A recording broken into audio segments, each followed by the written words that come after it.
Tá bom. Bom, boa tarde, senhores. Meu nome é Alexandre Borges. Eu vou falar um pouquinho sobre introdução a Go Reversing. É uma palestra bastante simples, como eu já falei. Espero que vocês gostem. Eu tentei fazer alguma coisa bem acessível mesmo, até diferente dos anos anteriores, onde as minhas palestras talvez fossem um pouco mais difíceis, né? Então, tá aqui. A nossa palestra ela vai ser composta basicamente por são 5 sessões, uma introdução rápida, a parte de Go Binary, né, a parte de primeiros passos fazendo reverse em Go, e para isso eu vou usar uma aplicação que eu escrevi muito simples mesmo, mas extremamente simples para fazer isso. Aí depois a gente vai pegar um malware, pegar e fazer alguns flashes, né, alguns spots em cima desse malware, e vem uma parte aí que é um final, que é uma conclusão. Basicamente é isso aí. As palestras que eu tenho dado ao longo aí do período são as que estão à esquerda. Obviamente, devido à pandemia, eu fico um pouco distante de palestras, e eu estou voltando exatamente com o BHACK. Então, vamos lá. Bom, deixa só eu ocultar a notificação aqui da CAN. Bom, a questão de Go, Go foi criado há muito tempo, em 2007, as pessoas nem conheciam ainda, era conhecido por, né, aliás, ele foi um derivado do Play9, ele foi oficialmente liberado em 2009 pelo Google, as pessoas também não conheciam Go naquela época. Se você perguntasse para as pessoas sobre Go, as pessoas não faziam a menor ideia, né, e a versão 1 saiu também em 2012, também as pessoas continuavam a não fazer a menor ideia. Go ficou mais popular, eu diria, para vocês nos últimos 7 anos. Nos últimos 7 anos, em média, a linguagem se popularizou bastante, principalmente para quem faz pentest e red teaming. Então, assim, é uma linguagem excelente, tem uma série de características, mas acho que a principal dela é performance, né?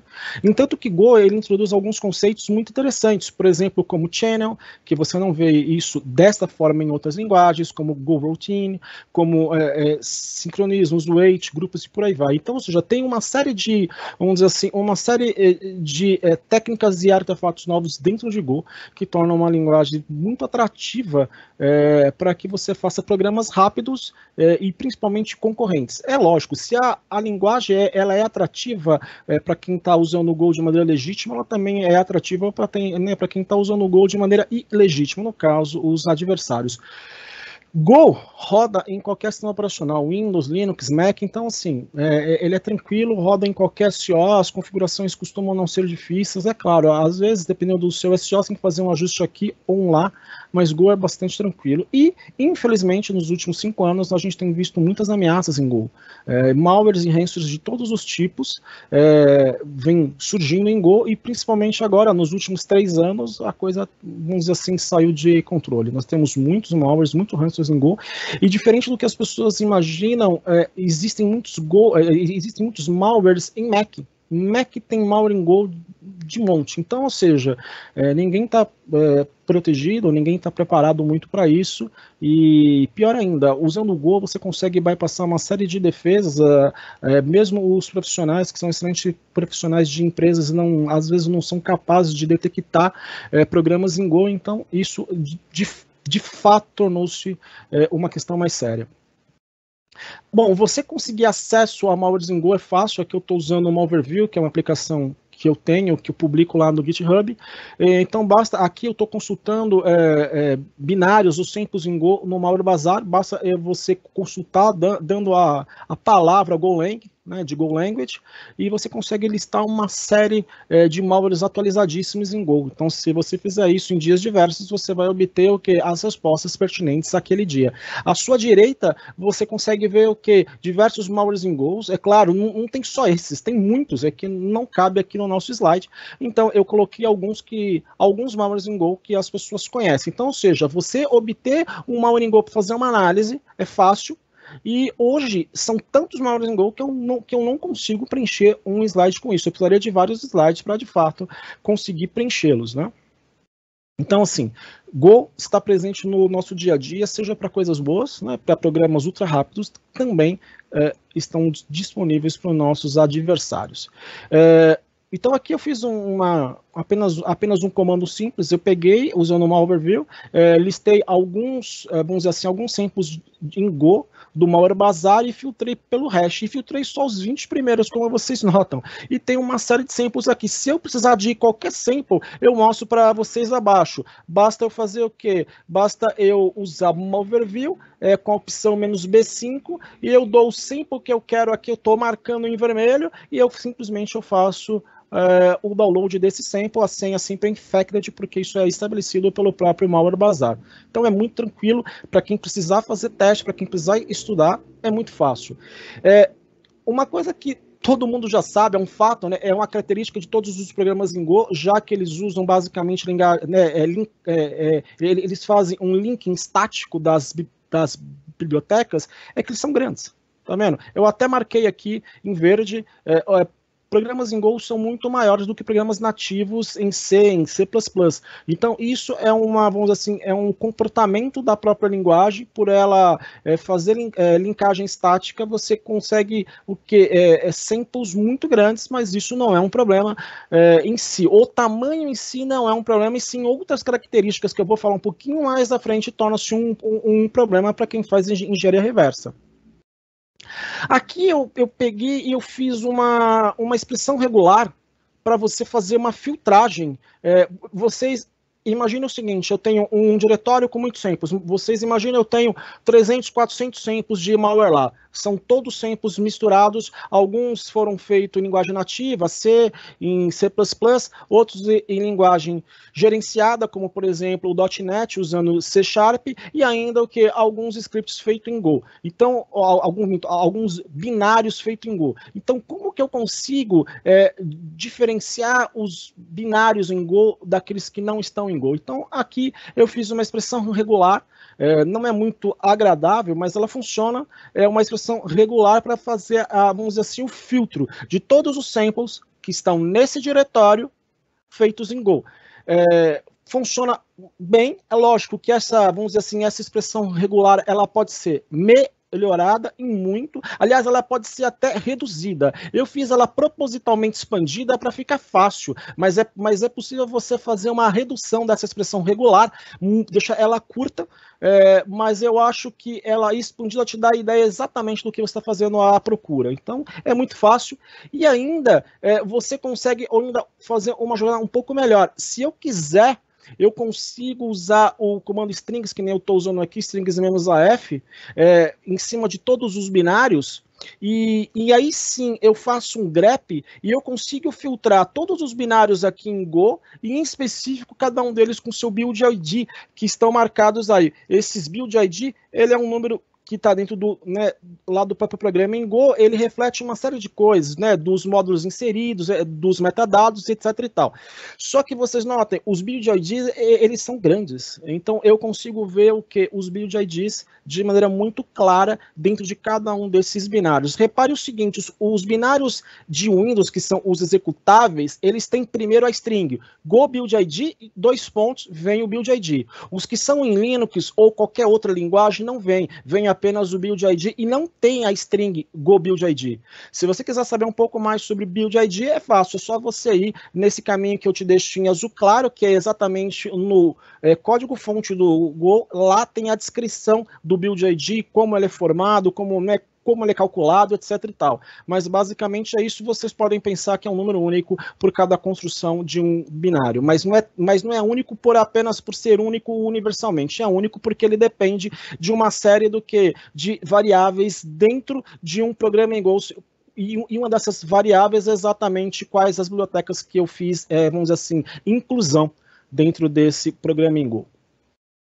Para ficar mais fácil, eu construí aqui uma regra diária, uma regra ultra simples, é uma regra diária aqui, eu até marquei a data que eu fiz isso, né, e aqui tem uma regra diária com 3 strings estabelecidas, e é claro, eu fui muito bonzinho aqui, eu fiz regra simples e disse o seguinte, olha, se qualquer uma delas baterem, já é um programa em Go. É claro que isso pode ser falso, né, então essa regra ela pode ser melhorada em muito, e pode ser pode ser principalmente restringida um pouco mais, ou seja, exemplo, se duas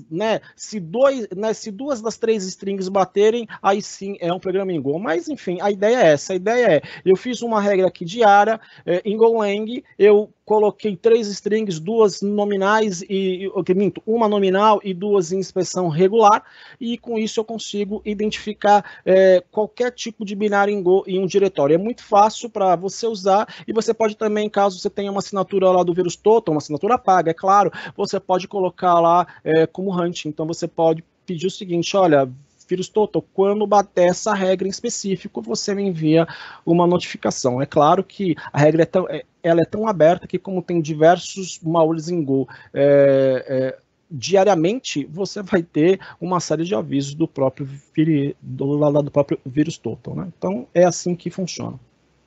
O que mais aqui? Bom, eu estou usando essa regra em uma pasta.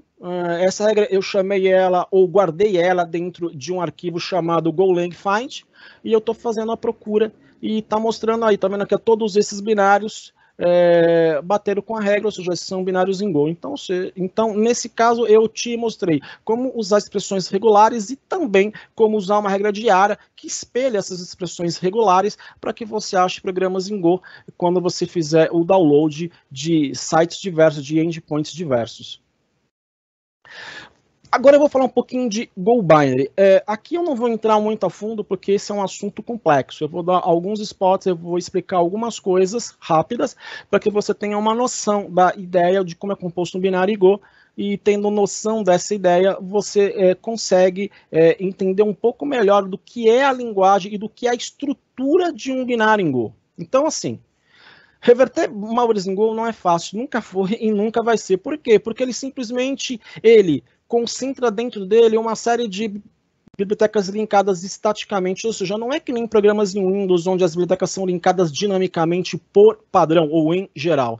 No caso de Go, ele pega todas as libs quando ele vai compilar, e ele coloca todas as libs dentro do binário, ou seja, ele não faz nada linkado dinamicamente, nada em runtime. Com isso, o binário fica muito grande, fica com muito código. Para piorar ainda, tem a parte de garbage collector, ou seja, aquela parte dele que ele usa são algumas funções de runtime do Go, que ele usa para fazer o gerenciamento de memória. Então, se eu ficasse só aí, já seria difícil o suficiente. Contudo, é o seguinte, dá para você fazer o que? Dá para você usar algumas opções na hora da construção de um binário em Go para você eliminar grande parte das informações de símbolos e de debugging, ou seja, torna mais difícil ainda a engenharia reversa. Como eu mostro para vocês aqui, ó, você pode fazer, através desse comando em vermelho, você pode fazer uma remoção de todos os símbolos e de todas as informações de debugging, ou seja, deixar o binário mais enxuto, com menos indicações para quem está fazendo engenharia reversa. É claro, fazer isso é fácil, mas tirar outras informações de arquivos em Go, como o nome de funções e o próprio entry point, não é tão fácil assim. Então, graças a Deus, a gente tem como fazer o que? A gente tem uma referência, que são os nomes das funções, e nós temos o próprio entry point da aplicação em Go para começar a fazer engenharia reversa. Como eu já falei, né, como você tem muitas libs dentro de um binário em Go, você tem que saber discernir aquilo que é função de biblioteca, aquilo que é subrotina de biblioteca e aquilo que é subrotina da própria aplicação escrita em Go. Isso, existem algumas, vamos dizer assim, algumas marcações que tornam isso óbvio, outras nem tanto, então isso vai advir com a sua experiência. Um outro ponto muito interessante é o seguinte: para quem trabalha em Go, ou para quem já fez engenharia reversa em outras aplicações as strings, aplicações que não foram escritas em Go, as strings elas terminam em 0. Então, ou seja, existe um marcador de final de strings que é um 00, dizendo o seguinte: aqui acaba uma string. Em Go não funciona assim. As strings funcionam como se fossem uma estrutura. É como se fosse uma estrutura de 2 campos, onde um campo é o conteúdo e um segundo campo diz o tamanho da estrutura. Então, ou seja, enquanto em outras linguagens você não precisa se preocupar, pelo menos inicialmente, com o tamanho da string, porque você vê a string e ela automaticamente termina em 00, em Go as coisas não funcionam assim. Em Go é como se fosse uma estrutura, onde então eu tenho um campo com o conteúdo da string. E o segundo campo, o que? Dizendo qual é o tamanho dessa string. Isso, para quem faz engenharia reversa, complica bastante. Quando você compila uma aplicação em Go, ela é basicamente muito parecida. Aliás, o formato interno é de um executável. É como se fosse um executável escrito em outras linguagens. A diferença apenas é o quê? É que ele não faz uma distinção muito fácil entre código e dado. Né, e dado, ou seja, as coisas são meio que misturadas, então isso também é um fator de complicação. Outro problema é o seguinte, aliás, não é bem um problema, mas aqui algumas coisas influenciam para quem faz engenharia reversa. Em Windows, normalmente, quando você usa binários nativos, você tem 3 ou 4 convenções de chamada à função. Em Go, ainda bem, nós temos apenas uma. Ou seja, em Go funciona mais ou menos assim. O programa que chama uma função, ou seja, a função pai que chama uma função filha, essa função pai é responsável por fazer a limpeza de pilha. Né? O que em C ou C++, isso não, isso já existem diversas convenções, onde em alguns casos a função pai, ela simplesmente, a função chamadora, ela tem a responsabilidade de limpar a pilha, e em outros casos a função chamada tem a responsabilidade de limpar a pilha.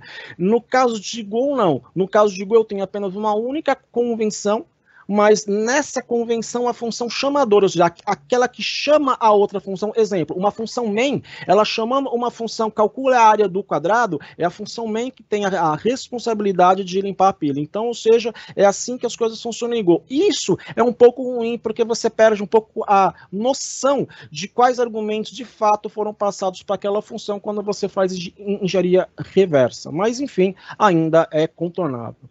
Uma outra coisa interessante é que Go tem um padrão que alguns não estão acostumados. Uma função, ela pode ter quantos argumentos você quiser. É verdade, isso funciona igual a praticamente todas as outras linguagens. Entretanto, Go te permite que você retorne mais do que um valor. Quantos você quiser. Nesse exemplo hipotético aqui, eu estou retornando 2 valores. Então, ou seja, a pilha, a stack é um pouco diferente. Eu tenho os argumentos sendo passados e eu tenho múltiplos valores de retorno. As pessoas que costumam fazer engenharia reversa de binários em C ou em C++, quando vem algo assim, acaba causando uma certa confusão inicial. Em termos de imagem, olha que interessante, você vê claramente isso na imagem.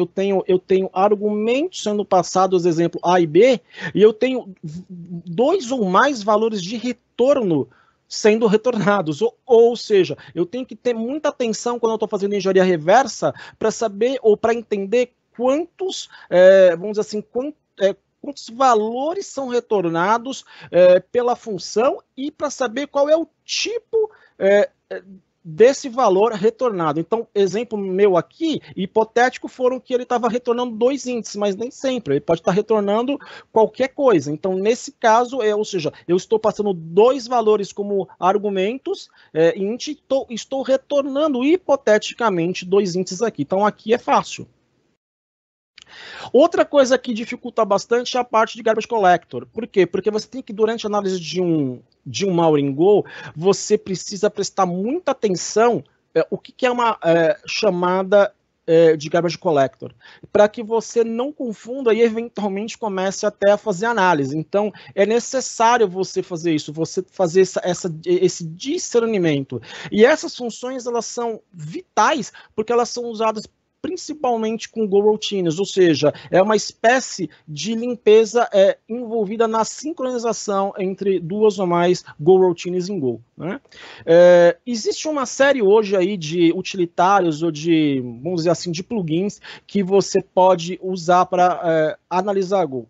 Para mim, o melhor ainda continua sendo o AIDA Pro. A partir da versão 7.6 Service Pack 1 do AIDA Pro, analisar Go ficou muito mais fácil. Até a versão 7.5 era um terror, você não tinha uma série de facilidades, você tinha que instalar plugins externos para você fazer análise. Agora, na versão 7.6, é muito mais fácil. É claro que você pode usar outros softwares que são bons também para fazer análise em engenharia reversa, como, por exemplo, o Ghidra e outros mais, mas eu, pessoalmente, Eu sou um grande fã do AIDA Pro, eu prefiro usar AIDA Pro. Para você entender um pouquinho mais sobre algumas estruturas, eu sempre recomendo você recorrer ao código-fonte do Go. Aí embaixo, eu estou falando um pouquinho, eu estou fazendo uma referência a duas estruturas, que é o que é a PCLN-Tab, que é onde vai estar os seus símbolos, e uma chamada de Model Data. Tá vendo aqui, ó, nesses links eu tenho uma referência de como isso foi codificado mesmo. Então, ou seja, quando você quer aprender alguma coisa em Go, vai até o código-fonte, sempre é a melhor saída. De maneira muito geral, basicamente o que a PCLN-Tab, que pertence o que a runtime, ela basicamente o que ela vai produzir uma série de informações detalhadas de pilha para você fazer stack tracing. Então isso é muito útil para nós. Só que é controverso. Por quê? Porque dependendo da versão de Go que você estiver usando, ela pode tornar o seu programa maior ou menor. Ela pode estar presente ou não estar. Exemplo aqui.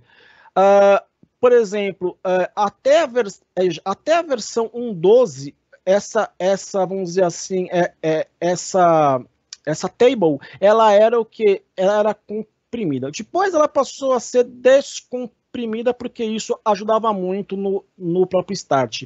E nas versões mais atuais, por exemplo, na versão 1.15, ela passou de novo a ser comprimida, e na versão 1.16 ela sequer está lá dentro do próprio executável. Então, olha que interessante, ao longo do tempo, eles foram variando a maneira de abordar exatamente essa tabela. Então, ou seja, em versões mais antigas era comprimida, depois passou a ser o quê? Passou a ser descomprimido, na versão 15 voltou de novo a ser comprimido, e na versão 1.16 para cá, sequer ela está embutida lá dentro. Então, assim, é muito interessante esse comportamento.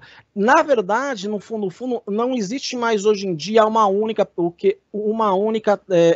tabela de símbolos. E sim, eles dividiram ela em diversos pedaços, que nem eu marquei aqui. Ou seja, ela está presente dentro do binário, mas não está concentrada toda em um único lugar. Mas isso vai ser fácil da gente ver quando a gente estiver olhando o binário.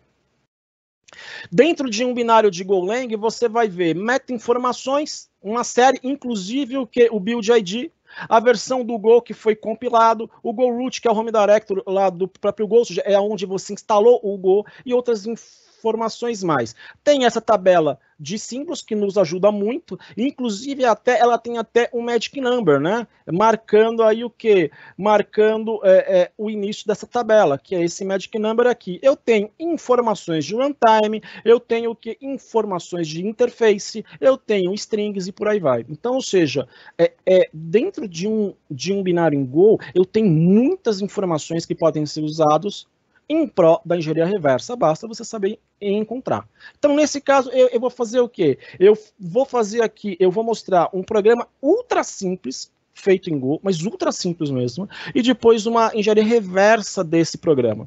Então, ou seja, como eu já falei, você pode fazer análise usando a aplicação que você quiser. Eu coloquei algumas grandes aplicações aqui que são todas excelentes para fazer análise em Go, como o próprio AIDA, o Ghidra, o Binary Ninja, o de compiler, o server switch e outras mais que existem também. Como eu já disse, eu uso o AIDA porque eu estou acostumado e eu acho melhor. Aqui estão todos os links de onde você pode obter algumas versões dessas aplicações. Eu já falo, essas aplicações são todas, em geral, pagas. No caso do AIDA, você pode baixar o AIDA Free. No caso do Ghidra, ele é free. Do Binary Ninja, ele é pago. Do JBD Compiler também é pago. E do Servos tem uma versão free e tem uma versão paga. Então, assim, você pode, de acordo com as suas possibilidades, usar uma ou outra aplicação. Instalar o Go é relativamente tranquilo. Eu te mostro, né, para quem nunca instalou e para quem quer fazer um teste em casa, tá? Eu te mostro que você pode instalar o Go de maneira fácil. Quando você instala o Go, você pode exemplo aqui, né? No meu caso, eu setei a variável GoRoot para esse local, programs Go, e eu setei o meu GoPath, que é o meu home directory do Go, exatamente o que? Para esse caminho aqui, que é acessível a partir da minha conta administrativa. E dentro desse GoPath, que é meu home directory, você vai ver o quê? Que lá dentro eu vou ter alguns subdiretórios, como bin, dbinary, pkg e source, que é onde vão estar os meus projetos. Uma coisa que as pessoas, quando vêm para Go, acabam se confundindo muito, é como que o Go ele é organizado. Ele é organizado assim, módulos, dentro de módulos eu tenho pacotes, e dentro de pacotes eu tenho arquivos individualizados. Então, exemplo aqui, você tem que instalar o Go, setando as variáveis de ambiente que eu coloquei no slide passado, como estão aqui, ó, sempre setem elas, para quando você for instalar o seu ambiente em Go, o seu, vamos dizer assim, o seu framework em Go. No meu caso, eu instalei o Visual Studio, que eu acho excelente, está aqui o caminho para você instalar. Eu instalei dentro do Visual Studio uma extensão em Go, para que o Visual Studio passe a entender o Go. E aí, olha que interessante, agora eu vou estar seguindo exatamente a formatação que eu coloquei acima, ou seja, módulo, pacote e arquivos de Go dentro. Então, nesse caso, eu estou criando um diretório dentro de o que? De source, e dentro dele eu estou criando um módulo chamado de Blackstorm Security, tá? E aí, o que acontece? No Visual Studio, eu abro esse módulo, e aí, com ele aberto, eu consigo fazer o quê? Eu inicializo esse módulo dentro do Visual Studio, lá você vai ter o acesso à linha de comando, né? E aí, lá dentro, eu vou criar um pacote. No meu caso, o pacote se chama Project One, né? Então, tá aqui, é só eu criar um pacote, é criar mesmo uma pasta. Mas lembre-se, a interpretação é essa que eu mostrei aqui. Módulo, pacotes, arquivos em Go.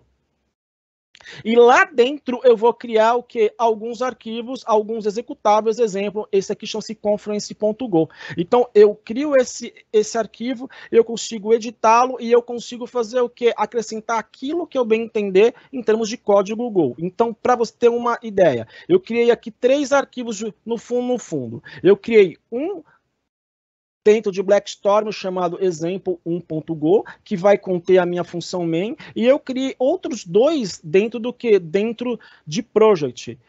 A minha função main é bem simples, né? Ela importa que vamos dizer assim, algumas libs seria, mais ou menos é isso que a gente pode dizer. No fundo não são libs, né? Lembra, a ideia aqui é que eu estou importando pacotes, mas só para que você fique mais fácil, libs, né? Mas aqui no fundo eu estou fazendo o quê? Eu estou importando alguns pacotes.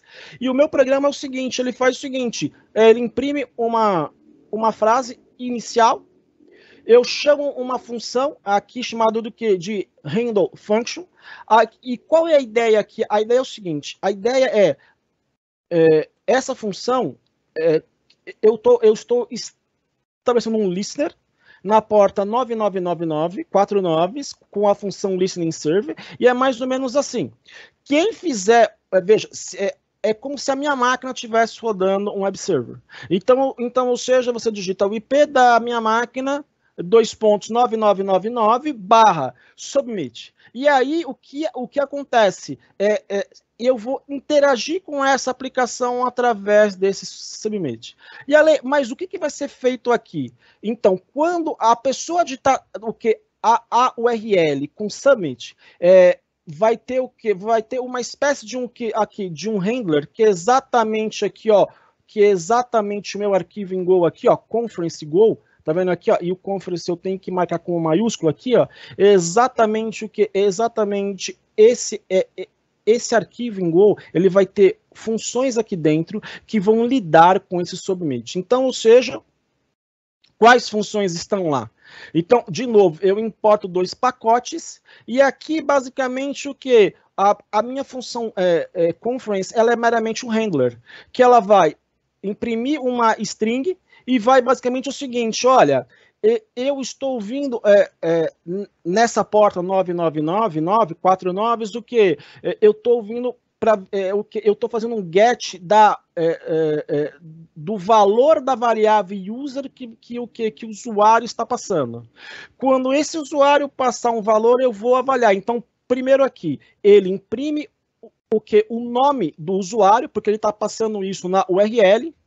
E aí é o seguinte, se ele digitar qualquer coisa que não seja Alexandre, ele vai fazer o quê? Ele vai baixar uma calculadora do site da Blackstorm e vai executar. Ou seja, ele pode, se ele executar Alexandre, vai aparecer apenas uma mensagem para ele. Você executou Alexandre. Se ele digitar qualquer outra coisa, além da mensagem dizendo qual foi o usuário que ele se logou, ou qual usuário que ele está usando, vai também baixar a calculadora e vai executar na máquina desse usuário, a calculadora. Então, e aqui eu tenho um programa que faz exatamente isso. Basicamente, ele faz um download da calculadora e executa. É um programa fácil. Eu dou aqui um sleep, que é exatamente para esperar a fazer o download, e depois o quê? E depois eu acabo chamando a calculadora aqui. É um programa muito simples, tá? Então, aqui eu te mostro, eu compilo o programa em Go, muito fácil fazer isso, né? É muito prático. Se eu quiser, eu instalo em Go, e a vantagem é que quando eu instalo, ele copia lá para o meu home directory, dentro do que? Da pasta bin, já o meu executável, que no caso, example1.exe. E agora é assim, se eu chamar a URL com o meu IP, com a minha porta, submit, dando o valor da variável com Alexandre, só mostra uma mensagem para o usuário, né? O seu usuário é Alexandre. Se eu digitar qualquer outra coisa como o usuário, além da mensagem, vai também baixar a calculadora e vai executar. Nesse caso, se eu passar como usuário Borges, vai acontecer exatamente isso. Então, aqui eu te mostro fazendo todos esses passos. Aqui, ó, eu te mostro construindo a aplicação, instalando ela, eu indo lá para a pasta bin e exatamente o que? Chamando a aplicação. Quando eu chamo a Alexandre, a mensagem é essa daqui. Veja, aparece essa mensagem no meu Visual Studio e também aparece no meu browser.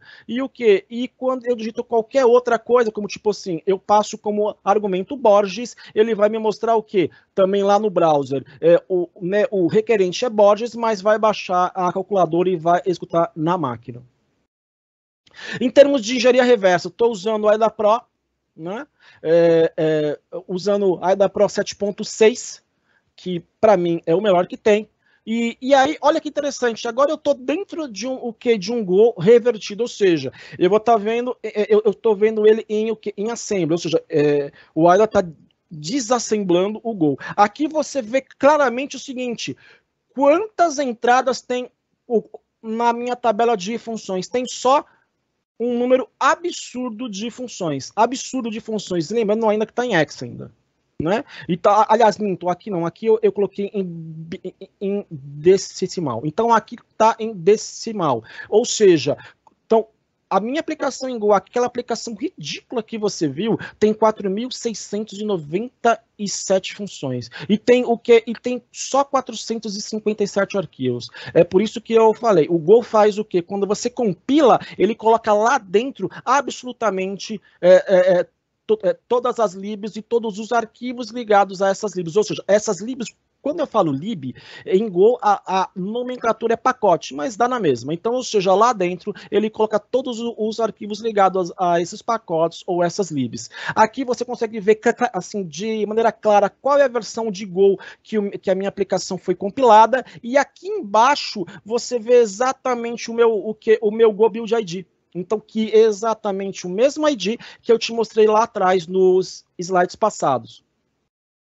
Aqui está a Function Name Table, com o nome de todas as funções. Tá vendo? Existem algumas funções que são funções internas. Veja, isso não é da minha aplicação. Isso é do próprio quê? É do próprio Go, que embute todas essas funções dentro do binário.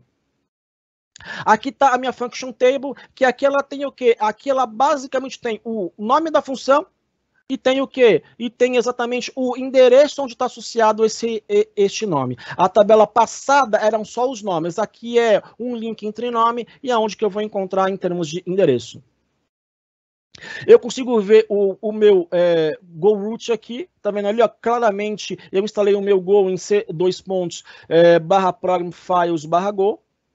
Aqui, tá vendo, logo de cara eu já vejo aqui uma função de garbage collector. Não perca tempo tentando fazer engenharia reversa dessas funções. Elas são funções de manutenção e principalmente usadas o que no sincronismo que entre duas Go routines. Não perca tempo, isso daqui faz parte da linguagem, foi incluído dentro do binário, mas não é necessariamente algo para você executar. Não foi o usuário que programou assim, é o binário que fornece todo o suporte para que a sua aplicação ela seja executada. Olha que interessante, existem muitas chamadas para essa função de garbage collector. Tá vendo aqui, ó? São muitas. Então, ou seja, esqueça isso, simplesmente foque apenas nas funções de usuário, ou seja, nas funções que foram programadas naquele malware. Aqui é uma engenharia reversa básica de Go. Você fala assim, puxa, Alexandre, é muito complexo. Na verdade, não, né? Na verdade, assim, lembra que a estrutura em Go de uma string, ela é composta por o quê? Pelo conteúdo e é composta também pelo tamanho. Né?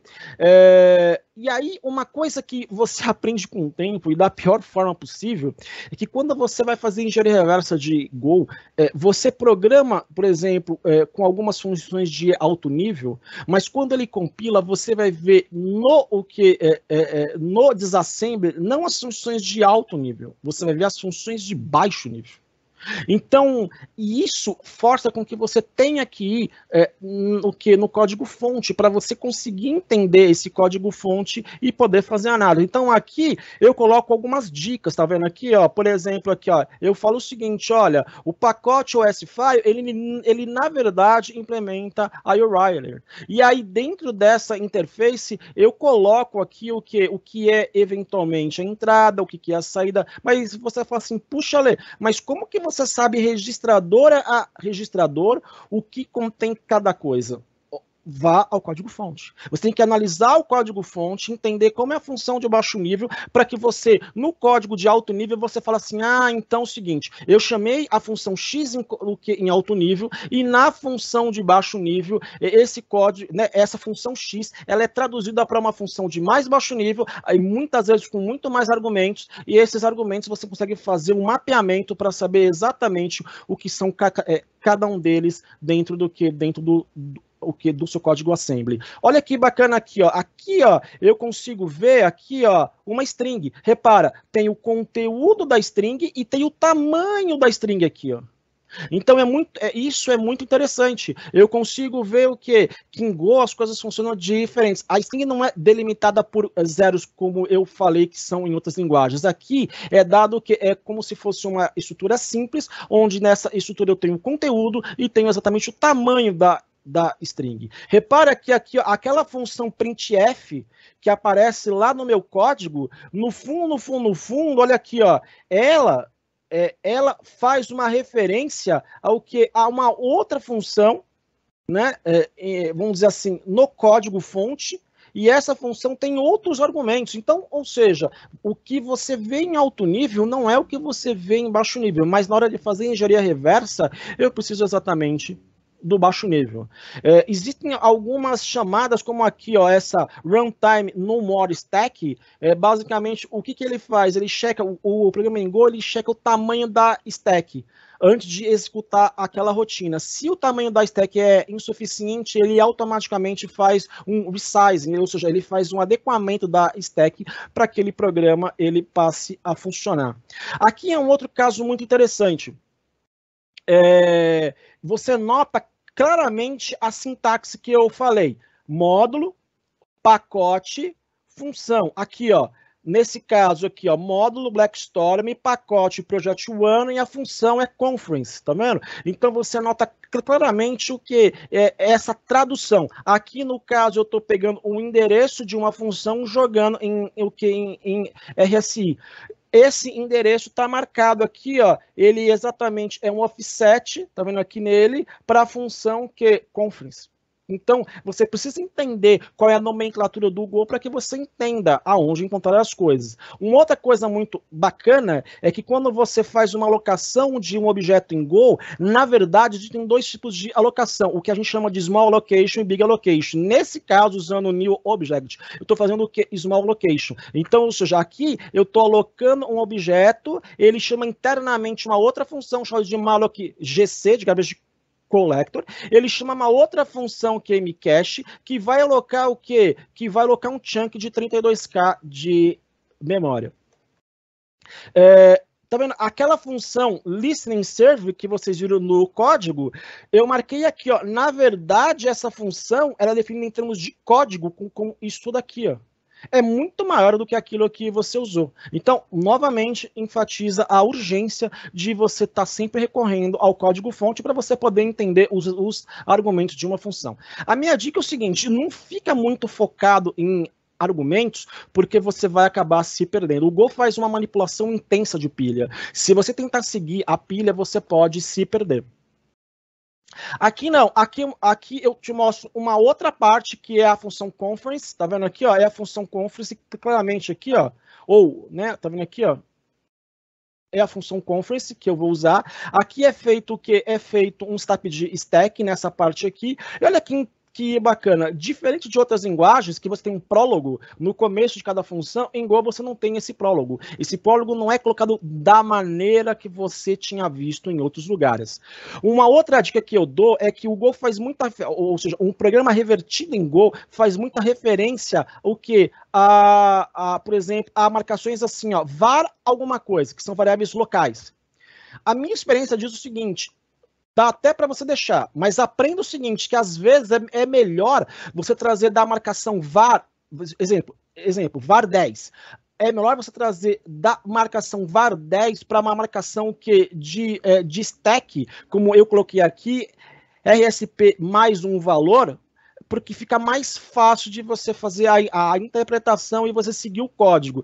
Repara o seguinte, é fácil você fazer isso, porque basta você usar a tecla Q do IDAPRO para você trazer para notação de stack. Eu acho muito mais fácil. Como eu já falei aqui, não tenta fazer o que... você não tenta seguir a manipulação de stack, porque pode ser amplamente complexo para que você faça isso. Aqui embaixo, olha que interessante, a mesma coisa, aqui eu tenho um pacote os.file com a função file, que no fundo ela implementa uma interface chamada IOWriter, e dentro dela você tem o quê? Que você vai usar ela para você depois poder chamar a fprintf. Então, ou seja, como que eu descobri isso? De novo, no código. Aqui aquela função get que eu usei para conseguir o usuário, o argumento e user passado, tá vendo? É exatamente a mesma função get aqui. Aqui não, aqui é uma função de runtime, essa aqui é uma função de runtime, é uma função que basicamente ela foi feita para evitar qualquer tipo de race condition durante a execução. Você não precisa fazer uma análise dela. Go também tem um conceito chamado de interfaces, né? Então, basicamente, interfaces é um conceito, vamos dizer assim, é um tipo de objeto em Go que serve para você especificar o tipo de um objeto. Ou seja, interface ele é um conceito em Go, né? É uma técnica, é um approach para você especificar o tipo de objeto em Go. E aí eu coloco até uma marcação à sua direita, porque ele faz a conversão de um objeto para um outro objeto, que nesse caso é string. Então, ou seja, quando eu faço essa adequação de objetos, fazendo uma conversão de um objeto para um outro objeto, no fundo eu tô trazendo ou de um objeto sem nenhum tipo de marcação, sem nenhum tipo, para um tipo específico, ou estou fazendo a conversão entre duas interfaces diferentes. Nesse caso, eu estou usando aqui exemplo aqui, ó, esse conv, I2I é basicamente interface para interface, ou seja, estou convertendo um tipo em outro em Go. Isso você não vê em alto nível, isso você não vê na linguagem, mas isso você vê sim em baixo nível. Aqui um pouco mais difícil, né? Ele usa alguns registradores um pouco mais complexos para fazer o que? Move de dados memória. Então, ou seja, são coisas que você tem que se acostumar um pouco aqui. Aqui, ó, muito interessante aqui, a string Alexandre, que tem basicamente 9 caracteres, ele divide em duas partes, uma parte com até o R, e uma segunda parte só com E aqui, ó. Ou seja, ele faz aquela checagem, aquela comparação para ver se o usuário passado é Alexandre, ele faz em duas partes. Primeiro ele checa os 8 primeiros caracteres. Se bater, ele vai checar o último, que é exatamente o E. Muito interessante aqui. Aqui embaixo, um pouco mais complexo, aqui você vê ele chamando a função download exec, e à sua direita eu fiz aqui vamos dizer assim, eu detalhei como são os argumentos que estão sendo chamados, ou seja, cada registrador está em qual argumento. Eu coloquei isso à sua direita, tá? Isso é para que você possa depois ler.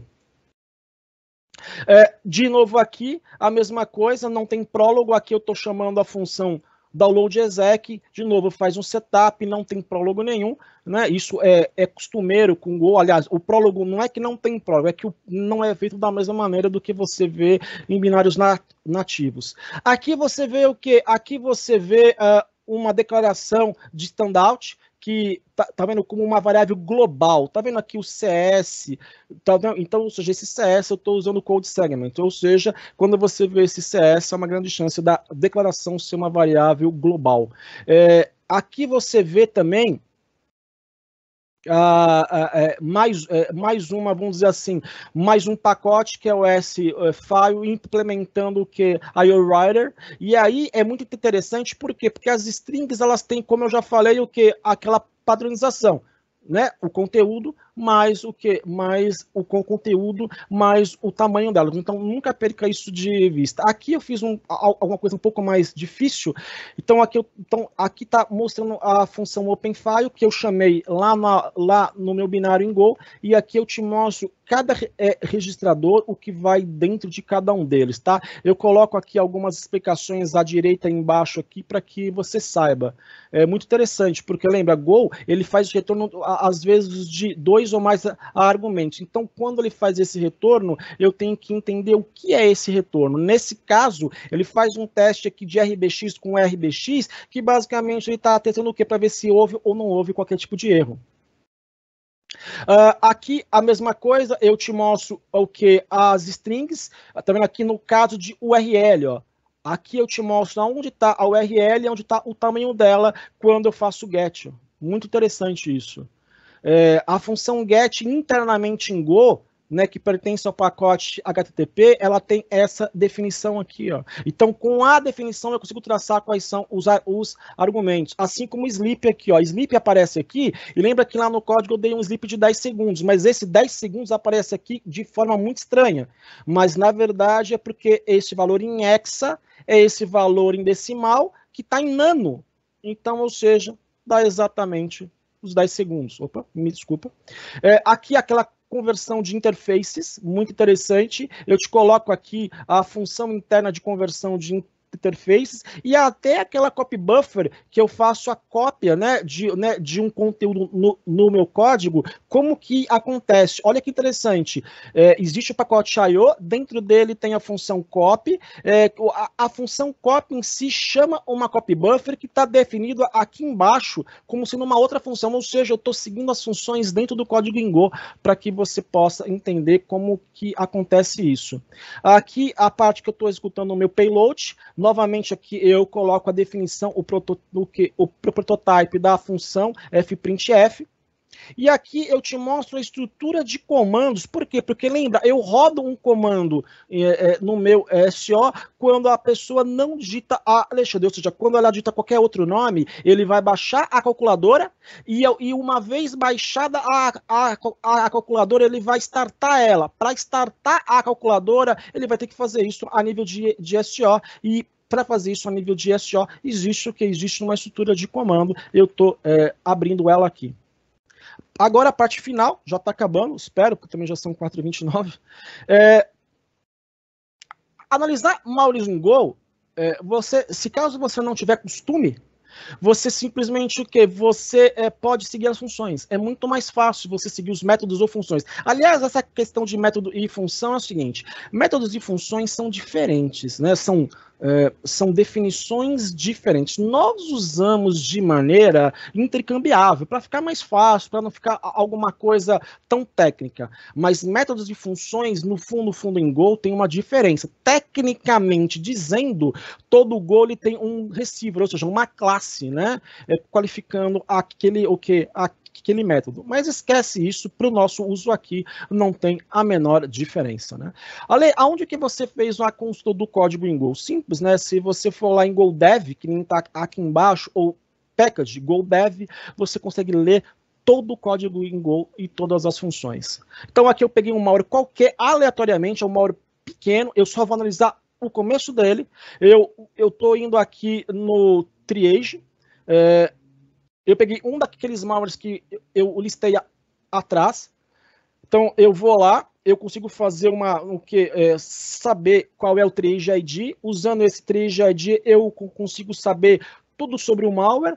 Olha que interessante aqui, ele fala exatamente o que esse malware faz. Na verdade, não é muito preciso para Go. Para Go aqui tem algumas imprecisões, mas tudo bem. Tirando essas imprecisões para Go, né, uma coisa legal é também me contra as URLs. Então, nesse caso, eu até fiz um teste aqui, ó, usando o Malwareview mesmo, eu faço o submit para o vírus total e eu consigo saber exatamente que tipo de malware é. Tá aí à sua direita, tá vendo aqui, ó? Olha que bacana. Esse malware só importa uma única função, kernel 32.dll. Ele tem esse binário tem o que? Ele tem 5 seções, inclusive uma é a syntab, que tem a tabela de símbolos, e as outras 4 são as mesmas que você vê em um binário nativo. Se você quiser, na linha de comando mesmo, você descobre o GoID, né, o build ID, você descobre o que? A versão que esse binário foi compilado de Go, qual é o Go build ID de uma outra, tá vendo aqui, ó, de uma outra forma, usando expressões regulares. Eu consigo saber, tá vendo aqui ele é 64 bits, por causa que tá aqui, ó, PE32 Plus, e esse Plus é de 64 bits. Eu consigo ver que tem poucas strings, tem só 87.292 strings. É impossível você usar as strings em si para seguir a sua análise, é muito chato. E é um binário com 6.1 MB, ou seja, é muito grande para os padrões convencionais de binário escrito em C, por exemplo. Tá aqui no AIDA Pro, olha que interessante aqui, ó, à sua direita, à sua esquerda embaixo, eu tenho 5.810 funções, são muitas, eu tenho 40 funções importadas aqui e um número infinito de strings, 15.498 que o AIDA Pro identificou. Isso só das seções .data e .rdata. Eu tenho aqui um pouco mais difícil, eu fui um pouco mais técnico. Logo no começo, isso aqui já me perguntaram antes. Puxa, Alexandre, muitas aplicações em Go, tá vendo aqui, ó, aqui é a minha main, ela começa com esse MoveGS 28 para RCX. Então, na verdade, esse MoveGS 28 em Hexa, né, ele faz uma referência ao que a gente chama de Arbitrary Use Pointer, que no fundo é uma informação que você passa para o debugger, né, é verdade, mas no caso de Go em específico, é como se você estivesse fazendo uso de um slot de TLS, ou seja, de uma parte shared storage para threads, tá? Então, e aqui à direita eu até te mostro a sequência, né? Eu tenho aqui uma estrutura em tab, dentro da tab eu tenho a tib, dentro da tib eu tenho uma referência para a tib, dentro da essa referência aponta para a própria tib, e exatamente esse arbitrary user pointer está aqui, caso alguém queira saber. Tá vendo aqui, ó, eu consigo ver facilmente lá nas funções, jump, tá vendo aqui, ó, jump main, o main é exatamente a função principal de Go, e usando essa visão do AIDA Pro, eu sei exatamente todas as funções de usuário chamadas pela main. Muito legal. Então agora, se eu quiser, eu posso me concentrar só naquelas que de fato são funções dadas pelo adversário. Eu te mostro aqui algumas referências rápidas só, tá vendo aqui, ó, ele tratando com Home Directory, Ele está tendo aqui, ó, conjunção de nomes de arquivos para poder salvar arquivos na sua máquina. Ele criando uma hierarquia de arquivos, é como se fosse um mkdir-p. Fica fácil você fazer análise. Tá vendo aqui, ó? Se você quiser, você pode ir até lá no AIDAPRO e criar uma estrutura de strings, que nem eu fiz aqui, ó. Você faz o quê? Você cria uma estrutura, que nem eu chamei aqui, eu chamei de string, string struct. Dentro dela, eu criei dois campos, o que? String content e string size. Então, eu posso pegar essa estrutura e, usando o AIDAPRO, com a opção "-y", eu posso aplicar essa estrutura às strings. Eu não fiz isso aqui porque tornaria isso muito mais complexo. Ou posso ainda, o que? Usando Alt Key e o próprio T, no AIDAPRO também posso aplicar esses offsets. Então você veria, ao invés de ver as estruturas com os offsets em números, você veria os nomes. Nesse caso, string content e string size. É muito mais fácil, é assim que eu trabalho. Para as pessoas que não querem fazer isso, ou que querem fazer isso e também querem fazer todas essas marcações no código em AIDA e o que importar isso, exemplo, num debugger, você pode usar dois plugins que eu acho excelente para isso, Labeless e o X64DBG AIDA. Então, nesse caso, do último caso, basicamente você faz todas as marcações em AIDAPRO, salva um arquivo e o que importa ele no debugger. Então, com isso, ou seja, todos os seus renames de funções e todas as suas marcações de funções do AIDAPRO, você vai ver o que? Dentro do seu debugger. Aqui eu te mostro alguns comentários rápidos, tá vendo aqui? Aqui é uma Go routine, ó, criando, ó, chamando uma, duas funções Go routine. Aqui, ó, criando um canal. Eu fiz aqui uma explicação à sua esquerda, para quem não está acostumado com Go, o que são Go routines. Então, basicamente, são todas as funções prefixadas em Go. A vantagem é que consome pouquíssimo stack, evidentemente, e o que isso somente aloca heap em caso de necessidade. E a grande vantagem, de forma, claro que todo mundo sabe disso, é o que? É você poder estabelecer várias Go routines dentro do mesmo espaço de endereçamento do processo, que no caso é a minha aplicação em Go. Channels é basicamente o que é usado pelas Go routines para fazer o sincronismo de comunicação entre as Go routines. Então, são alguns conceitos que as pessoas não estão tão acostumadas assim. Aqui eu estou marcando aqui, ó, olha que interessante, ele faz uma referência no código a um pacote externo que não faz parte, tá vendo aqui, ó, está lá no GitHub do Google. Então ele faz uma referência a um pacote externo, isso aqui é muito bacana. Aqui, claramente, funções coletando o nome de usuário, coletando a máquina, coletando IP. Então, os nomes ficam fáceis, né? Eles ficam bem claros para que você veja. E agora eu entrei em cada uma dessas funções, eu só fiz algumas marcações para que você veja. Aqui ele coletando o nome do usuário. Então, eu faço algumas marcações e eu concedi até algumas explicações à sua direita de algumas funções de runtime ou de sincronismo que as pessoas não estão tão acostumadas em termos de engenharia reversa, porque elas somente aparecem em Go.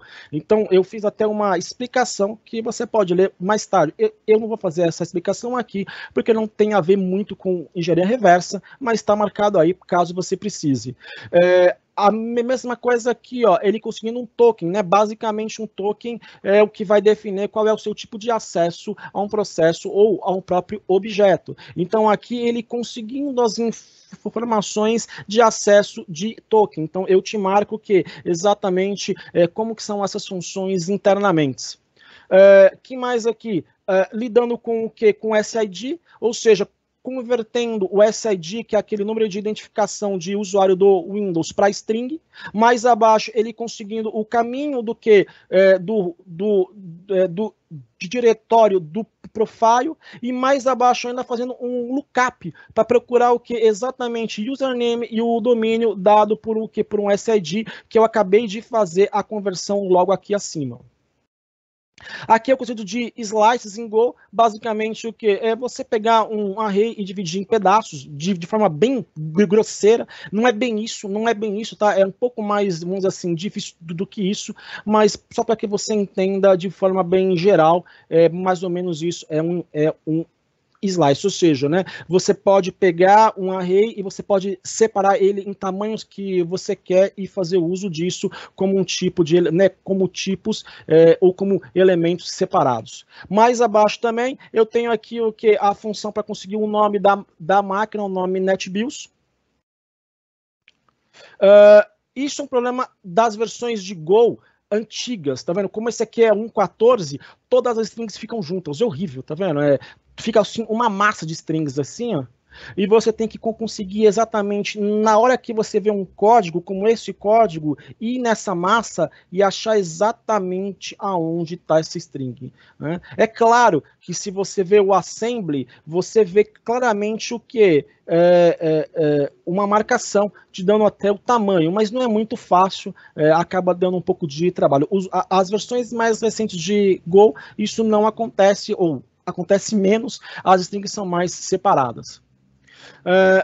Terminando aqui, eu tenho aqui um cliente, aqui, aquela parte, aqui é um cliente similar ao que nós usamos na nossa aplicação, ele também está usando o quê? Ele também está usando um cliente HTTP, ele também está fazendo um GET, como nós mostramos lá no meu programa de exemplo, exatamente a mesma coisa aqui. Da mesma forma, ele está fazendo o quê? Ele está fazendo a conversão de interfaces e da mesma forma ele está fazendo uma leitura, ou seja, fica fácil você fazer análise de programas em Go se você só se focar nas funções. É óbvio, em alguns casos, você é obrigado a entender quais são as funções internas para você entender os argumentos e fazer uma engenharia reversa mais eficiente. Mas para quem está começando, a mesma coisa aqui, ó, ele faz uma referência a um site. Repara, a referência ao site que aparece é muito estranha. Aparece o site, mas como está tudo junto lá, olha aqui, ó, ele meio que continua a string. Então aí você tem que fazer o quê? Aí você tem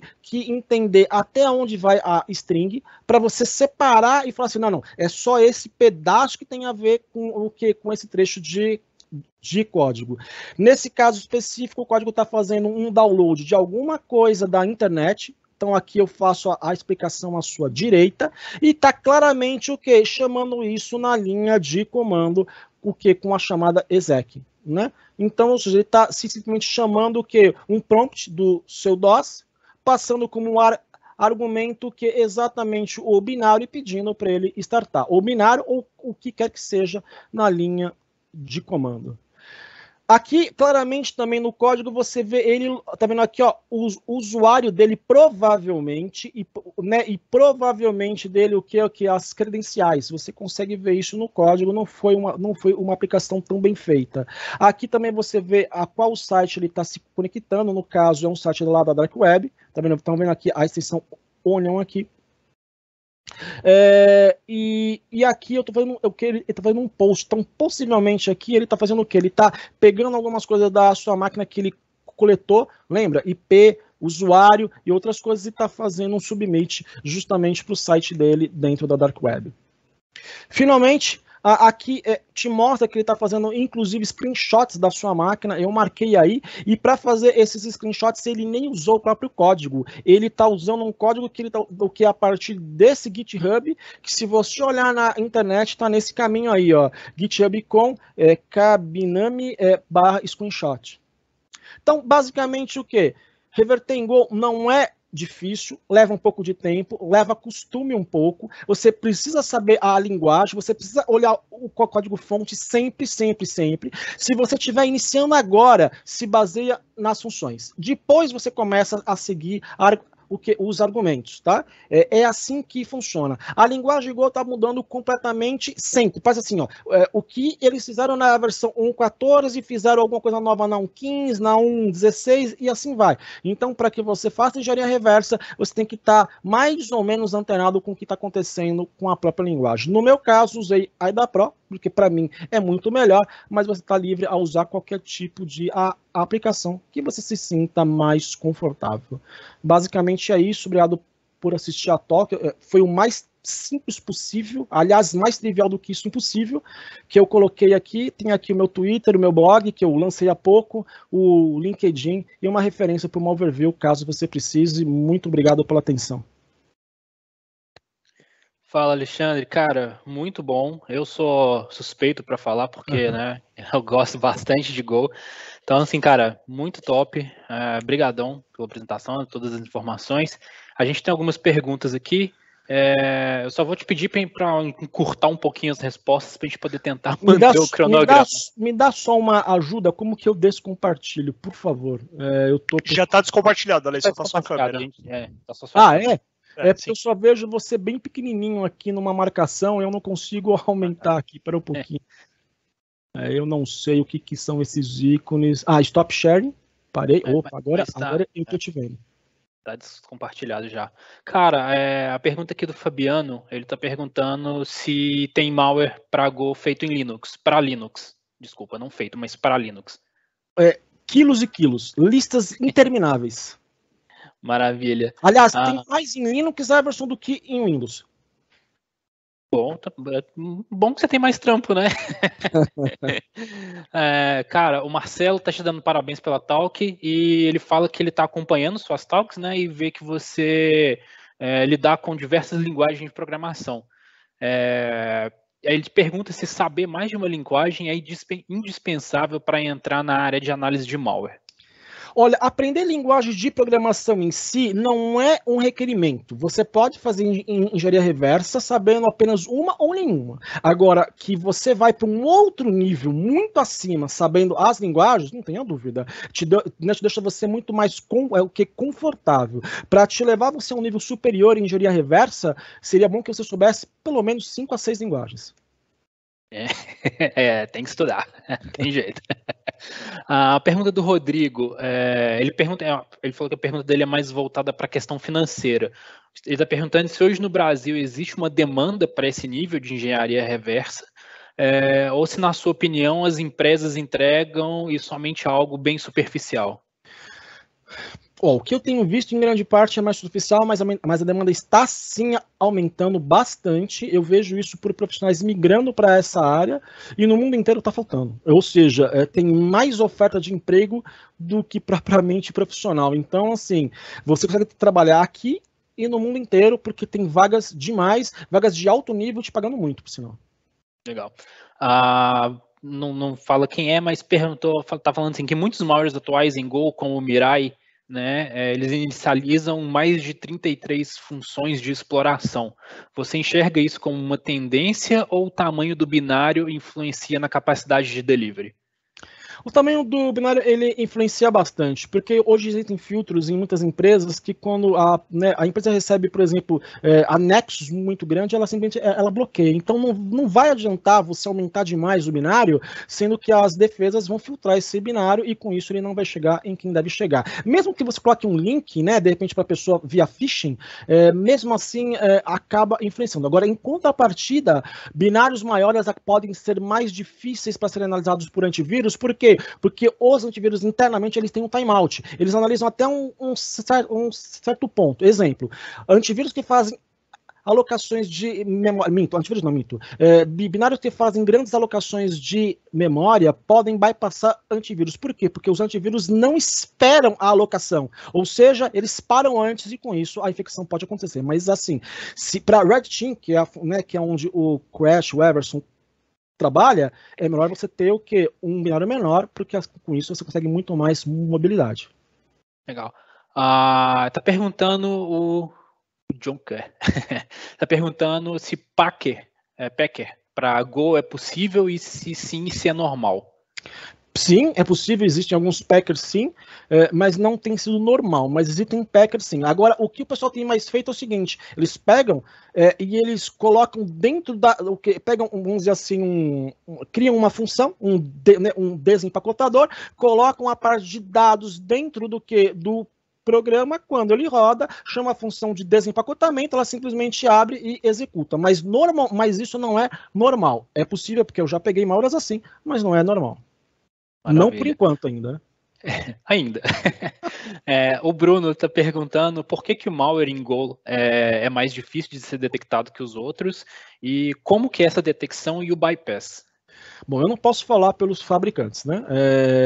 O que eu falo é a quantidade de funções, você não conseguir fazer um tracing adequado das chamadas maliciosas, você ter o que? Você ter muitas strings, enfim, uma série de coisas o que influenciam nisso. Tamanho de alocação de memória, quando você aloca um tamanho muito grande, isso acaba sendo um bypass de antivírus, mas isso varia de AV para AV.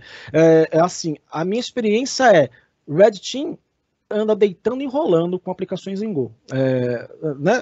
Tipo assim, né? O meu amigo Everson, né, que é um grande profissional, ele deita e enrola com aplicações em Go. E malwares, então, é pior ainda. Né? Então, assim, hoje vale a pena, sim, você ter vamos assim, você reforçar a sua defesa com uma capacidade de análise sua, pessoal, do que apenas se basear em tools, vamos dizer assim. Legal. A última pergunta aqui é do Luiz Fernando.